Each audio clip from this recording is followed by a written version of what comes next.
திருவாரூர் மாவட்டம் முத்துப்பேட்டை பகுதிகளில் விடிய விடிய பெய்த கனமழையால் 20 வீடுகளை மழை நீர் சூழ்ந்துள்ளது. கூடுதல் விவரங்களை செய்தியாளர் வெங்கடேஷிடம் கேட்கலாம்.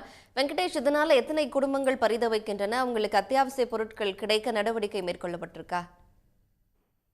திருவாரூர் மாவட்டத்தில் நேற்று மாலை முதல் புயல் சின்னம் காரணமாக விடிய விடிய மழை பெய்து வருகிறது. இந்த மழை காரணமாக தாழ்வான பகுதிகளில் தண்ணீர் தேங்க தொடங்கியுள்ளது. இந்த மழையின் காரணமாக தற்போது திருவாரூர் மாவட்டம் முத்துப்பேட்டை பேரூராட்சிக்கு பகுதியுட்பட்ட தெற்கு காடு என்கிற பகுதியில சுமார் 20க்கும் மேற்பட்ட வீடுகளை தண்ணீர் தற்போது சூழ்ந்துள்ளது. அவங்க நிலை தண்ணீர் வீடுகள் எந்த நேரமும் உள்ளார பூர்வம், அதே மாதிரி சில வீடுகளில் தண்ணீரும் வந்துள்ளது. அதனால அவங்க வாழ்வாதாரம் தற்போது பாதிக்கப்பட்டுள்ளது. உடனடியாக இது தற்போது பேரூராட்சி சார்பில் அவர்களை மீட்டு மாற்று தற்காலிக பாதுகாப்பான இடத்துக்கு மாற்றும் பணியை இப்ப பேரூராட்சி நிர்வாகம் ஈடுபட்டுள்ளது.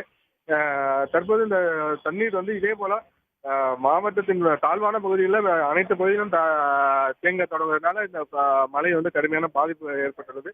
இன்று மதியம் தண்ணீர் மழையால் பாதிக்கப்பட்ட பகுதிகளை தொழில்துறை அமைச்சர் டி.ஆர்.பி. ராஜா இந்த ஆய்வு பண்ண உள்ளார் என்பதும் குறிப்பிடத்தக்கது. இந்த மாவட்ட நிர்வாகம் மீட்பு பணியில் மட்டும் தீவிரமாக நடவடிக்கைகளை தற்போது மேற்கொண்டு வருகிறது. உடனுக்குடன் செய்திகளை தெரிந்து கொள்ள சன் நியூஸ் பெல் ஐகானை கிளிக் பண்ணுங்க.